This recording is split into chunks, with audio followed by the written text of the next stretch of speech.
Bom, continuando, né? A gente já entendeu um pouquinho a diferença do VCL e do FireMonkey, vamos ver isso daí na prática, tá? A gente está acostumado a começar sempre com VCL Forms Application Delphi. Como o próprio nome diz, né? A gente vai estar trabalhando com o framework VCL, apenas Windows 32 bits. Como agora eu quero trabalhar com o meu FireMonkey, fazer aplicativos multiplataformas, eu vou pegar a segunda opção, Multi-Device Application Delphi. Ele vai trazer aqui alguns presets, para já trazer um formulário pré-montado para a gente. Eu quero começar uma aplicação em branco, formulário em branco, e ele vai trazer a telinha que a gente já está familiarizado, tá? Teve uma preocupação grande da Embarcadero em manter o mais compatível possível, o mais familiar possível essa transição de VCL para FireMonkey, que é para o pessoal da velha guarda aí, né, que já está acostumado a trabalhar com Delphi, não perdesse muito tempo se adaptando, tá?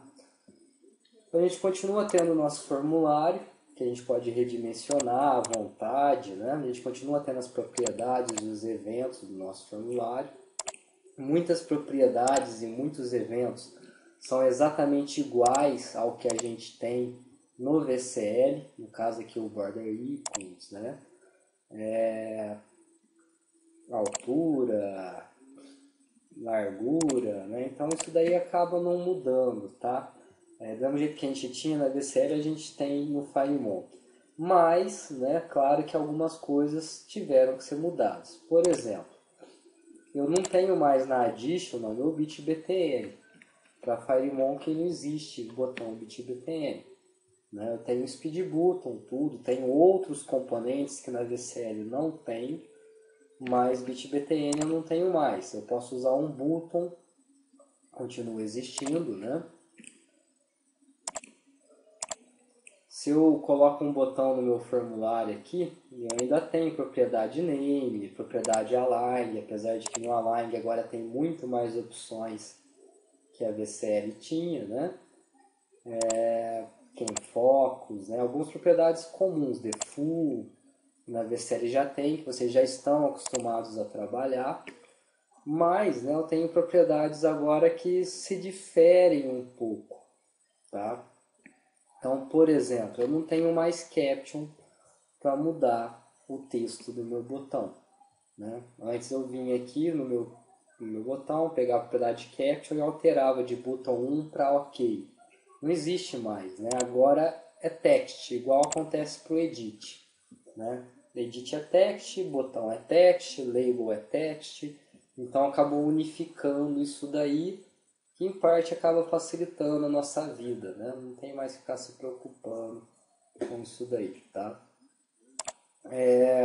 Outra coisa, né? Além do idif, do age que a gente tem aqui, eu também tenho o size, onde eu posso definir a altura e a largura, né? Tenho agrupado aqui em size, tá?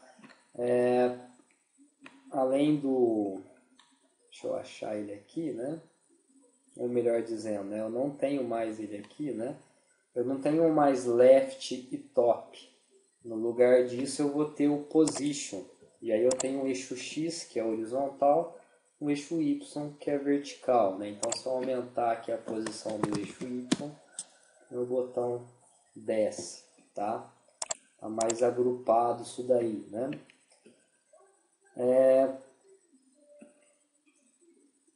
Text Settings, não tenho mais propriedade fonte como eu tinha para fazer edição da fonte do botão. Eu tenho Text Settings, né? Opções de texto. Lá dentro eu tenho fonte, tenho a cor da fonte separada, tenho o alinhamento horizontal desse texto. Né? Já tudo pensado para dispositivos móveis também, né? Que às vezes pode acabar cortando um pedaço do texto do componente. O componente se ajusta ao tamanho da tela, fica menor, né? Um pouco, e aí acaba cortando parte do texto, por exemplo, tá? o que fazer nesses casos, né? A gente tem o Trimming, o WordWrap, né? Isso aí é só questão de acessar a ajuda e dar aquela lidinha básica na ajuda do Delphi, que continua sendo uma das ajudas mais completas que a gente tem nas linguagens de programação aí, tá certo? A gente tem suporte a reconhecimento de toques, né, de gestos, para telas que tem o touchscreen, tá? Então a gente tem um monte de propriedades novas, né? Outras continuam sendo as mesmas propriedades, que fazem as mesmas coisas, mas tem mais valores disponíveis, como o caso do Align. Tem outras propriedades aí, né? Que não são tecnicamente novas, só tem um nome diferente. A dica que eu dou para vocês, alunos, é a mesma que eu dei no começo das aulas, né? Quando a gente começou a aprender a VCL. Isso daqui não tem como a gente decorar, né? Isso daqui é leitura e interpretação. Se não entendeu, se pelo nome já não dá a entender o que é, dá um F1, acessa a ajuda, vê o que fala lá. Porque é claro que conforme a gente for usando, a gente vai decorando isso daí, tá? Não tem segredo, né? Então, para a gente começar a brincar agora com a questão de animações, de efeitos, né? Só para a gente sentir um pouco essa diferença, eu vou pegar aqui um checkbox. Não vou nem mudar o nome dele, não vou nem mudar o texto dele, nem nada, tá? Vamos supor que eu queira que toda vez que meu checkbox seja marcado, eu quero que ele seja animado e saia dessa posição que ele está aqui para o outro canto da tela, para esse canto aqui, tá? Se eu fosse fazer isso com VCL, eu teria que usar um timer para não travar a minha aplicação e programar dentro desse timer, né? Ficar programando a cada 10 milissegundos, a cada 500 milissegundos, eu quero que ele se desloque tantos pixels daqui em direção para cá, tá? E aí teria que verificar, né, se ele chegou no ponto que eu quero, que é para ele não continuar indo e sair do meu formulário, da parte visível do meu formulário aqui, tá? Dá para fazer tranquilamente, né, mas tem que ser programado isso daí, e é coisa que a gente perde tempo fazendo. A animação não ficaria suave, porque eu uso a CPU do computador, né? Cria uma animação suave, dependendo dos recursos usados no momento, poderia ficar dando aquelas travadinhas, tá? Mas com FireMonkey isso a gente resolve muito fácil, né? É só eu pegar aqui na minha lista de componentes um float. Eu tenho uma aba só de animações, olha lá, animations, né? Aqui dentro eu vou ter várias animações possíveis para serem usadas. Eu tenho um float animation que permite eu animar qualquer propriedade que seja inteiro ou real. Que o valor da propriedade seja um valor inteiro ou um valor real, tá? Então, float animation, clica aqui, ele associou o float animation com o meu formulário. Não é nenhum componente que fique visível para a gente, né? Ele só associa aqui com o meu formulário. Como eu quero associar essa animação com o checkbox, eu arrasto ele para dentro, olha lá. Então agora ele está associado ao checkbox. Legal, o que eu quero animar desse checkbox? Tem um property name, onde eu defino qual das propriedades eu quero animar. Então isso aqui tudo são propriedades do meu checkbox que eu posso animar, né? No meu caso, como eu quero que ele saia daqui em direção a cá, eu vou animar a propriedade position no eixo X. Porque se eu jogar o eixo X para 500, o eixo Y continua nos mesmos 24 pixels ali, né? Se eu jogar ele para 500, ele vai sair do canto esquerdo e vai para o direito. 600, ele vai mais ainda. 700, 800, né? Até que ele sai do formulário. Então, nesse caso, eu vou jogar 500, que ele para num ponto interessante aqui do meu formulário, né? Ele vai começar em 60 e ele termina em 500, né? Então, de volta ao float animation, property name, que é a propriedade que eu vou fazer a animação, position no eixo X. Então eu vou animar o position no eixo X. Se eu quisesse que ele descesse, seria position no eixo Y, né? valor de início, valor inicial, né? Eu coloquei meu position no eixo X aqui valendo 60, então o valor inicial teria que ser 60, né? A não ser que eu queira que ele comece em algum lugar e na hora de animar ele pule para outro para fazer essa animação. Então, como eu quero que ele comece no mesmo lugar em que o componente já está, valor inicial 60. Ah, eu não sei em que posição que ele está e eu não quero perder tempo vendo a posição que ele está. Eu posso simplesmente marcar a propriedade start from current, né? Então ele inicia do valor atual do componente. Então o valor atual do position x, esse cara é 60. Só de eu marcar isso daqui, mesmo que aqui esteja em 0, ele vai começar do 60. Né? É uma alternativa para a gente fazer também, tá? Valor de parada, valor final, né? Vou jogar um 500 aqui, tá certo? Aí eu tenho duração dessa animação. Quanto tempo eu quero que essa animação dure, né? Do início até o fim, dos 60 que ele começa até os 500 que ele termina, né? Aqui ele está sugerindo, né, 0,2 segundos. 0,2 segundos eu acho que é muito rápido. Eu vou deixar em 2 segundos. Então, duration, 2 segundos. Tá? Aqui eu tenho um delay, né? Eu posso definir um atraso para essa animação. Então, na hora que a animação for começar, eu quero que ele espere um tempo e depois de contar esse tempo, ele inicie essa animação. Então, eu marcaria um delay aqui. Por enquanto, eu não quero delay, eu vou deixar em 0, né? Se eu quiser testar, é só deixar o enable ativado e mandar rodar. Olha lá que legal.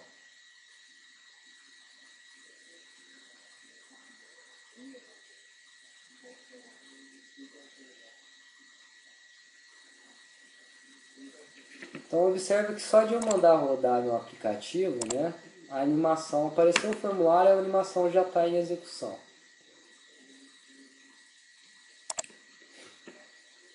Ah, eu não quero eu quero contar um tempo, então eu quero esperar 2 segundos para essa animação iniciar.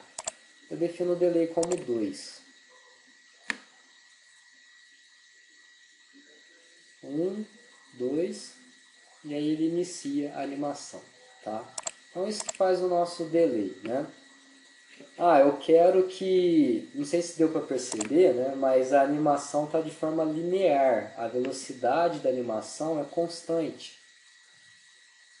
Então tem que percorrer de 60 a 500 em 2 segundos. Ele divide todos esses pixels por 2 segundos e aí ele vê, né, quanto que ele vai avançar a cada quadro da animação, tá? A cada frame da animação, para dar os 2 segundos, né? De forma linear, de forma por igual, tá? Eu tenho a interpolação que me permite alterar isso daí. Então, se eu altero a interpolação, eu altero a forma que ele vai fazer essa divisão de movimento e de tempo, né? O movimento pelo tempo, tá? Linear, como vocês já viram, é linear mesmo, né? Constante, do início ao fim. Eu poderia colocar aqui como quadratic, né? Quadrada.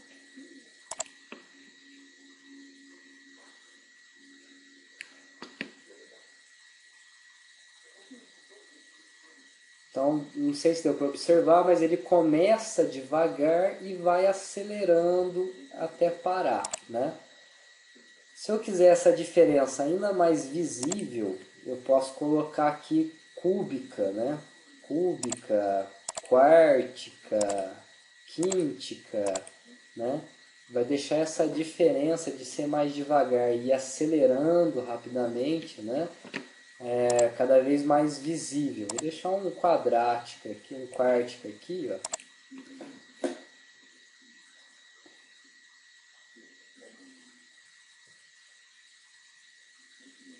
Ele começa bem devagar, parado um tempo, bem devagar, e aí ele acelera, né? Isso no início, mas e se eu quisesse ao contrário? Se eu quisesse que ele já começasse acelerado e no final ele fosse desacelerando, né? Eu mantenho a interpolação de forma que não seja linear, quadrática, quártica, cúbica, dependendo do quanto que eu quero acentuar esse efeito, né? Mas aí eu mudo o animation type. Ao invés de colocar no início, eu posso colocar no final. Ao invés de colocar na entrada, eu coloco na saída esse efeito de interpolação, né? E aí o resultado que a gente tem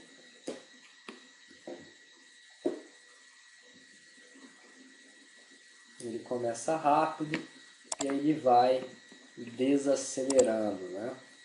Vou aumentar um pouco o tempo aqui, deve ficar mais suave.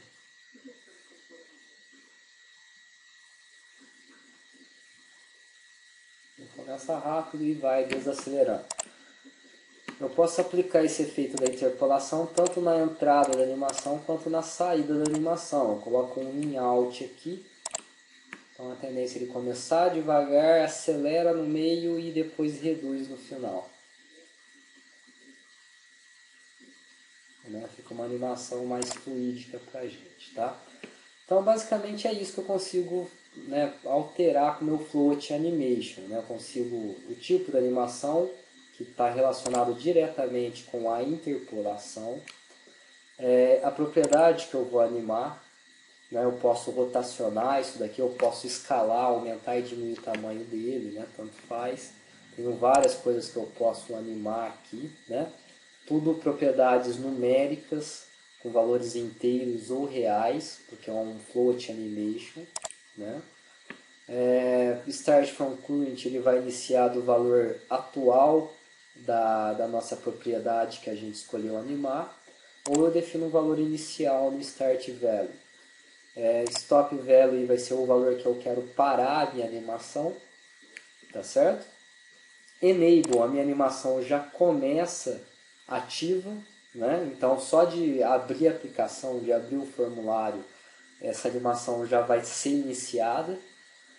Duração, quanto tempo eu quero que dure, quanto maior o tempo, né, é inversamente proporcional. Quanto maior o tempo de animação, mais lento vai ser o movimento, né? Quanto menor o tempo de animação, mais rápido é o movimento. E aqui eu tenho um atraso para começar essa animação, tá? Ah, legal, né? Eu não quero que essa animação comece automático, eu quero que essa animação ocorra quando eu marcar o checkbox. Então, nesse caso, eu desabilito a animação. E aí eu tenho os gatilhos, né? Eu tenho os triggers. Tem o trigger e o trigger inverso aqui, tá? Então, o que eu quero que seja gatilho para essa animação começar? Eu quero que o gatilho seja quando eu marque o checkbox. Então, tem a propriedade is checked true. Então, se eu marcar o checkbox, ele inicia a animação. Lembrando que o enable agora está falso.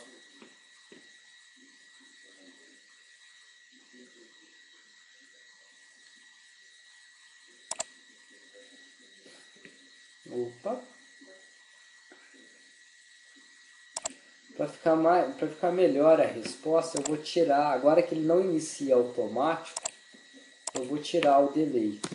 Porque senão ele vai esperar, né? Eu marco, ele vai esperar os 2 segundos para depois animar. Então eu vou tirar o delay aqui. Só de eu marcar ele já começa a animação para mim.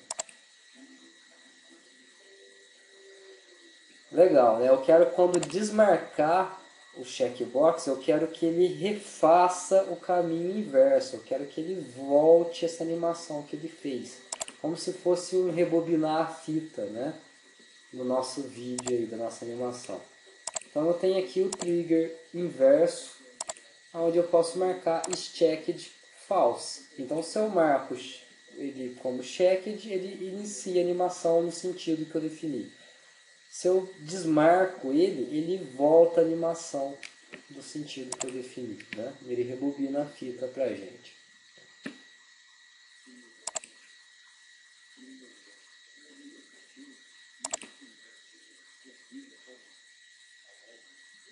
O reverso não funcionou legal, né?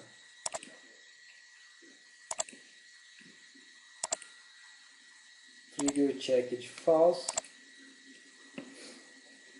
Ah, eu acho que eu já sei o porquê. Esse trigger inverso aqui ele não funciona legal quando eu tenho o start from current true. Então eu vou deixar esse cara como falso e definir os 60, que é o valor inicial, né? Vamos fazer um outro teste.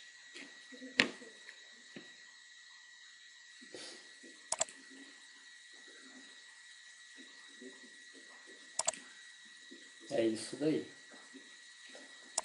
Até um pouco óbvio, né, do porquê que o trigger inverse não aceita o start from current, né? Porque se eu marco o start from current, ele desconsidera o start value. Se ele desconsidera o start value, na hora que ele dispara o evento aqui, ó, trigger inverse que eu desmarquei, o start from current já vai ser o 500. Então, tecnicamente, a animação seria de 500 a 500, ou seja, ele não sai do lugar, né? Então, se a gente for usar esse trigger inverse aqui, lembra de desmarcar o start from current, tá? Que é para não ter problemas, né? Então, isso daqui é uma animação fácil. Aí vocês podem perguntar para mim, né? Mas eu posso animar qualquer propriedade aqui que seja inteira, né? Ou que seja real do meu checkbox.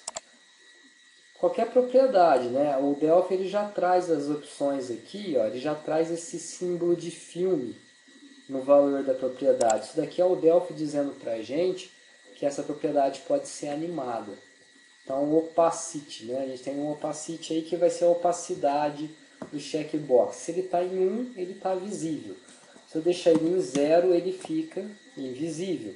Se eu deixar ele em 0.4, ele vai ficar translúcido, né? 0,4 na verdade, né? Ele vai ficar translúcido, meio visível, meio invisível, né? Ele oscila de 0 a 1, onde 0 é totalmente invisível, 1 é totalmente opaco. Então eu poderia fazer uma animação da opacidade, onde ele começa invisível e vai aparecendo aos poucos no meu formulário, né? Tendo esse filminho aqui na frente da propriedade, do valor, ele já me diz que a propriedade pode ser animada. Se a propriedade já tiver uma animação definida, esse filme fica colorido.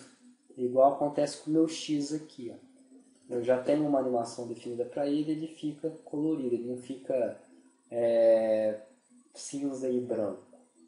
Tá? Então isso é o Delphi dizendo para a gente que tem uma animação atribuída a esse cara. Tá? Simples assim, é muito fácil criar animação, muito fácil interagir, né? Poderia fazer a programação para iniciar essa animação sem problema nenhum, mas como eu já tenho o trigger, nesse caso, não é sempre que eu vou ter, né, os gatilhos aqui, mas como eu já tenho o trigger, a propriedade que me interessa, não preciso escrever uma linha de código. Tá? Legal, né? O que mais que dá para a gente animar, né? Posso pegar um botão aqui. E aí eu quero fazer o que com esse botão, né? Criar uma animação. Posso pegar o Float Animation igual eu fiz aqui e jogar para o formulário e depois associar com o botão. Ou eu posso, né, vir direto na propriedade do botão que me interessa. Nesse caso eu quero expandir o botão. Na hora que eu passar o mouse em cima do botão, eu quero que ele cresça, né? Então, para isso, eu tenho a propriedade Scale, que é escala. Tem a escala em X, tem a escala em Y. Meu botão tem um tamanho de 22 pixels de altura por 80 de largura, né? Eu tenho duas opções. Ou eu animo o IDF, né? Que vai de 80, eu jogo ele para 150 e meu botão cresce. Mas o texto continua centralizado e continua nesse tamanho que vocês estão vendo aí, tá? Ou então, né, uma outra opção, se eu não quiser que o texto continue centralizado nesse tamanho, né, tem a opção de trabalhar com escala, onde eu escalo como se eu estivesse dando um zoom no componente, igual eu dou um zoom na foto. O pessoal que está acostumado a trabalhar com desenho, né, com animação, com modelagem 3D, né, já está acostumado com o conceito de escala. E aí na escala eu tenho x e y. Se eu tenho x escalado em 1, significa que ele está no tamanho original. Se o tamanho original é de 80 pixels de largura, ele vai representar os 80 pixels de largura. Se eu jogar meu x para 2, eu estou dobrando a escala horizontal dele. Então, apesar do meu componente ter 80 pixels de largura, na hora de desenhar, ele vai escalar esse componente horizontalmente como se fosse equivalente ao dobro dos 80. como se fosse o equivalente, né, aos nossos 160 pixels. Olha lá. Ele continua tendo 80 pixels, mas ele está escalado em 2 vezes, né, a sua largura no eixo horizontal. Observa como que o button, né, o texto aqui foi distorcido um pouco, né? Aumentou a fonte, ele esticou o texto, tá? E a mesma coisa vale para Y. Se eu aumento a escala em Y, ele vai escalar o eixo vertical para mim. Então, tem a opção de trabalhar com escala, né? Nesse caso, eu quero animar a escala em X, né? Quero animar a escala em X. Então, eu posso simplesmente, ao invés de pegar um float animation aqui e associar com o botão, eu posso já clicar aqui, Create New Float Animation. Ele já gerou para mim, olha lá, Float Animation 2 já associado com o botão Property Name Scale X. Então ele já configurou a propriedade para mim e já configurou com qual componente ele está associado. Eu só tenho que definir valores para essa animação ocorrer. Então o valor inicial é 1, valor final eu quero que ele escale 2 vezes e meia o seu tamanho. Então, ele vai expandir 2 vezes e meia, não preciso nem saber quantos pixels ele tem. Ele vai dobrar em 2 vezes e meia, né, esse valor. Tá? Então começa em 1 a escala, 2 vezes e meia, né? Duração dessa animação eu quero 1 segundo, sem atraso, sem delay, né? Não vai começar automático essa animação vai acontecer só quando eu passar o mouse em cima. Então nesse caso eu uso o trigger, e aí eu tenho o evento on mouse over true. Então quando o mouse estiver sobre ele dispara a animação. Tem um reverse aqui, o inverse, on mouse over false. Quando eu tirar o mouse de cima dele, ele volta a animação ao tamanho original. Então passei o mouse, ele escala para 2,5, tirei o mouse, ele volta para 1, né? 1 segundo de duração, 2 vai para ficar mais suave, né? Interpolação, eu vou colocar aqui elástica, ó, o tipo da interpolação. E vou mandar executar.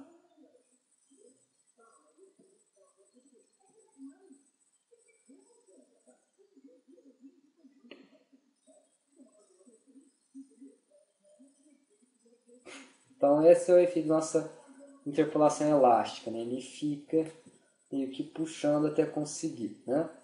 Tirei o mouse de cima, ele volta, né?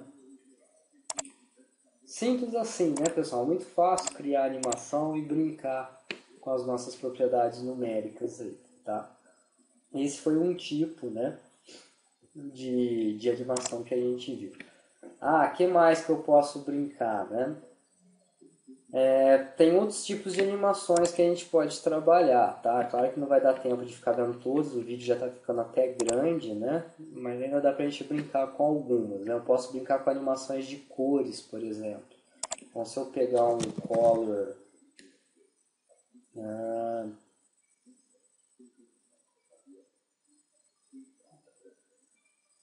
Vou pegar esse color box. Se pegar um color box aqui, né? E definir uma cor para ele. Então eu quero que ele comece na cor...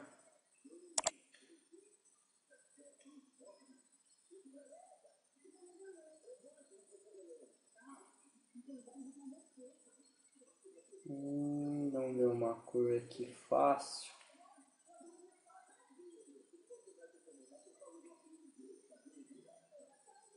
Vamos pegar vermelho, né? Quero que ele comece na cor vermelho, tá? E aí eu quero fazer uma animação onde ele passa do vermelho para verde, né? Então eu posso dar um create, posso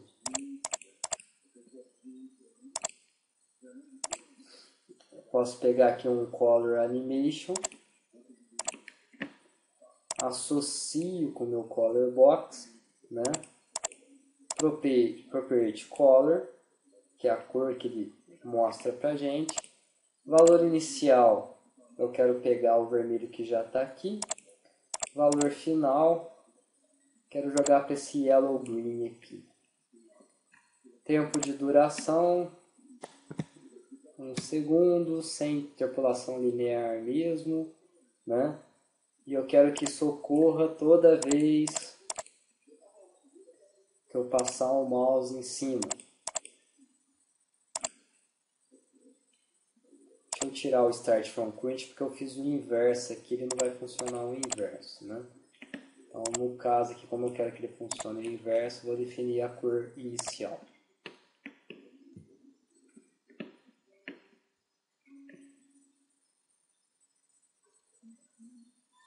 Olha que beleza.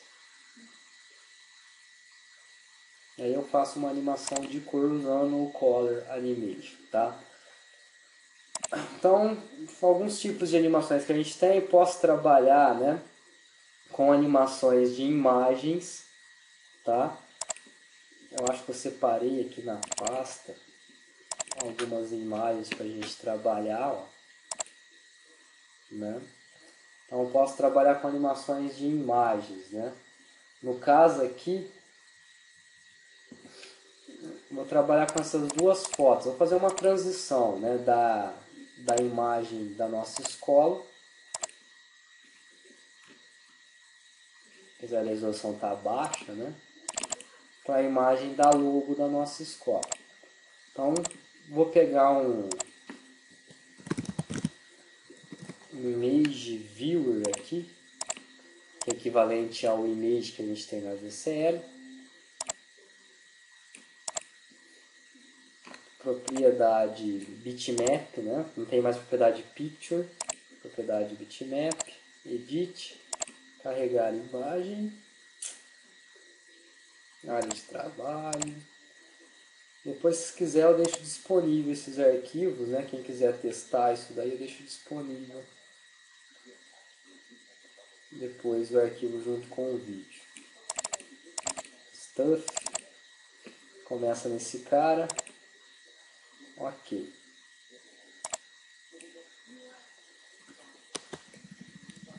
Então tem aqui a imagem da nossa escola, esse é o valor inicial. Beleza, quero fazer uma animação de transição, tem um bitmap animation, vou associar com o Image Viewer, e aí eu vou configurar a propriedade para bitmap, que é o que eu acabei de definir o valor aqui. Valor inicial é a imagem da nossa escola. Valor final é a imagem da famosa logo da Eletroa. Disparo um mouse over, disparo reverso quando o mouse sair. Tempo de animação 1 segundo, sem delay.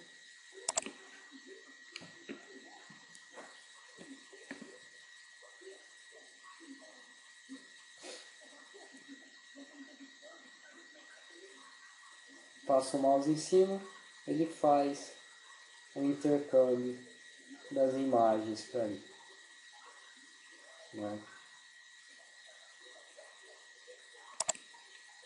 E aí as propriedades que a gente já viu, né, para botão, para coisas, vale para os demais também, tá? Não tem segredo, né? Dá para a gente brincar com isso daí à vontade, tá certo? É fácil, né? Dá para a gente poder brincar aí, né?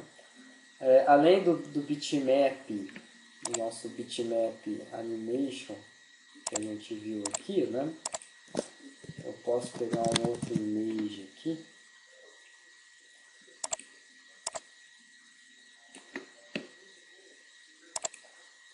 E aí a gente pode trabalhar, né, com o bitmap list animation. Aí eu trabalho com uma animação de uma lista de imagens, de uma lista de bitmaps, que é basicamente o que a gente faz com o desenvolvimento para jogos, né? Quando a gente faz o personagem do jogo correndo, andando, dando soco, pulando, né? A gente tem o que a gente chama de sprites. É uma imagem, né, é um arquivo JPG, PNG, né, ou no formato que a gente estiver trabalhando aí, é um arquivo de imagem que tem uma sequência de poses do personagem ou do objeto. E aí a gente fica intercambiando de uma pose para outra. Isso acontece rapidamente e a pessoa que está jogando ou que está com a aplicação aberta pensa que tem um movimento, né? Que o personagem está correndo, está andando, está dando soco, está pulando e tudo mais, tá? Eu tinha separado aqui um sprite do Sonic, no antigo Mega Drive, né? Então esse aqui é um exemplo de sprite, olha lá. São várias poses do nosso Sonic, né? Ele parado, ele começando a querer correr, levantando o pé, dando um passo, dando outro, acelerando, acelerando, acelerando, até que ele fica, né, na velocidade máxima dele. E aí depois aqui umas outras imagens dele, né, rolando, né, que é um dos poderes dele lá no videogame, né, vai dar uma roladinha para ajudar a derrotar os inimigos, tá? Então, se a gente for usar esse sprite aqui, né, eu pego um bitmap list animation, associo com o meu image viewer, né? E aí eu vou ter aqui contador de animação, bitmap de animação. Então vou pegar o bitmap de animação da pasta, tá aqui, ó, ok, né? Contador de animação, né? Nesse caso, vamos ver aqui. 1, 2, 3, 4, 5, 6, 7, 8, 9, 10, 11, 12, 13, 14, 15, 16, 17, 18, 19, 20, 21, 22, 23. Então eu tenho, no meu sprite, né, que eu peguei na internet, eu tenho 23 poses dele, mas se for para ver, eu tenho 30 posições. Por que 30 posições? A primeira linha que eu tenho mais posições dele aqui, eu tenho 10, ó. A segunda linha, se eu for considerar o espaço vazio, eu também teria 10. E a terceira linha, se fosse contar o espaço vazio, eu também teria 10. Então, 10 vezes 3, 30. Né? Teria 30 posições. Então, nesse caso, o contador de animação eu vou jogar para 30. Para ele poder dividir isso para mim, né? Certinho. Depois ele entender esse sprite. Contagem de linhas, né, da minha animação. Animation Row Count. Quantas linhas tem, né, na minha animação? Nesse caso são 3, acabei de contar, vocês viram que tem 3 linhas lá. Animação linear, vou manter, beleza. Duração da animação eu vou pôr 5 segundos, não sei se vai ser muito rápido, se vai ser lento, né? E eu vou deixar ele habilitado aqui, vamos ver o que acontece, olha lá.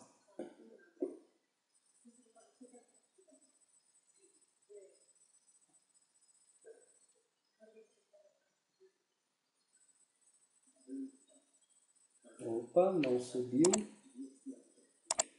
Vamos ver por quê.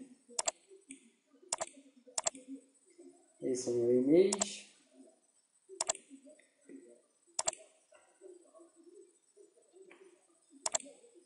Ah, claro, né? Eu não defini, eu associei o image, mas eu não defini a propriedade que ele vai animar, né? Então, propriedade bitmap é o que ele vai animar para mim. Já carreguei as imagens aqui, vamos tentar de novo.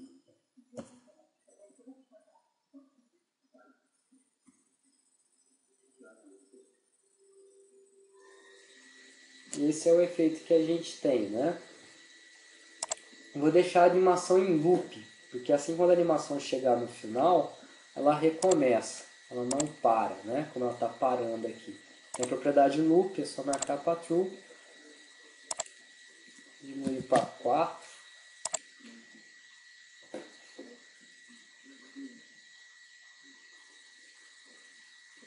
Olha que legal. Ah, por que tem hora que ele some? Essa parte que ele some é aqueles pedaços da linha que estão sem imagem. no nosso sprite aqui, ó. Então ele faz a animação da linha 1, começa a animação da linha 2 de forma fluídica, a gente nem percebe quando ele passa da 1 para 2, mas chegou na 2, né, daqui para frente, ó, ele tem todo esse espaço sem posição, então é onde ele some. Depois ele recomeça a animação na linha 3, e aí ele some de novo, porque a última posição da linha 3 não existe, até a hora que ele recomeça pelo loop, né, com ele parado de novo. Então o resultado que a gente tem é isso daí, ó. Então ele começa andando, correndo, some, rola e some, tá? Lembrando que a gente configurou para 30 posições, porque são 10 posições para cada linha, apesar de que aqui tem algumas fora de uso, né? 3 linhas de animação. Se eu não configurar isso corretamente de acordo com o meu sprite, parte da minha animação vai ficar de fora, né? Ou ele vai começar a cortar isso em pedaços. Então vamos supor que de 30 eu coloque que ele tenha, sei lá, 20 posições.